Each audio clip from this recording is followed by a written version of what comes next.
the situation on the ground to exist where this could all happen again. একটি স্বাধীন ফিলিস্তিনি রাষ্ট্র গঠিত না হলে সৌদি আরব এবং ইসরায়েলের মধ্যে স্বাভাবিক সম্পর্ক স্থাপন সম্ভব নয়। এটা মেনে নেওয়া যায় না যে ইসরায়েল গাজাকে ধ্বংস করবে আর তারপর আমরা আন্তর্জাতিক সম্প্রদায়ের কাছে হাত পাতব সেই গাজা পুনর্গঠনের জন্য। বর্তমানে আমাদের প্রধান ও তাৎক্ষণিক লক্ষ্য হল গাজায় চলমান যুদ্ধ বন্ধ করা।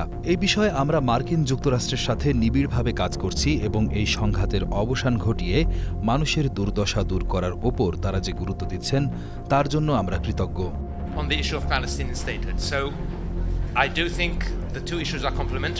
এটা পরিষ্কার যে ফিলিস্তিনি রাষ্ট্র প্রতিষ্ঠার বিষয়টিকে এগিয়ে নিয়ে যেতে হলে প্রথমে যুদ্ধবিরতি নিশ্চিত করতে হবে। And very clear and practical mechanisms to translate into a future Palestinian state. এটি একটি অপরিহার্য পূর্বশর্ত। আমার মনে হয় এই দুটি বিষয় একে অপরের পরিপূরক। নিউ ইয়র্ক ঘোষণাপত্র তৈরির সময় আমরা খুব সতর্ক ছিলাম যাতে ভবিষ্যতে একটি ফিলিস্তিনি রাষ্ট্র গঠনের জন্য একটি স্পষ্ট কার্যকর এবং বাস্তবসম্মত প্রক্রিয়া তৈরি করা যায়। Annexation of any type in the West Bank and the risk that poses not just to the potential of peace in Gaza.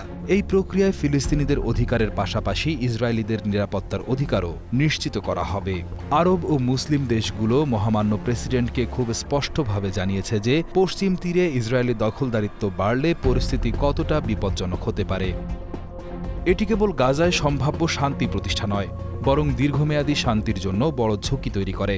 আমার বিশ্বাস প্রেসিডেন্ট ট্রাম্প আরব ও মুসলিম দেশগুলোর অবস্থান বুঝতে পেরেছেন এবং মার্কিন যুক্তরাষ্ট্র পশ্চিম তীরে দখলদারিত্বের ঝুঁকি এবং পরিণতি সম্পর্কে পুরোপুরি অবগত। Only for the potential of the situation on the ground to exist where this could all happen again. একটি স্বাধীন ফিলিস্তিনি রাষ্ট্র গঠিত না হলে সৌদি আরব এবং ইসরায়েলের মধ্যে স্বাভাবিক সম্পর্ক স্থাপন সম্ভব নয়। এটা মেনে নেওয়া যায় না যে ইসরায়েল গাজাকে ধ্বংস করবে আর তারপর আমরা আন্তর্জাতিক সম্প্রদায়ের কাছে হাত পাতব সেই গাজা পুনর্গঠনের জন্য।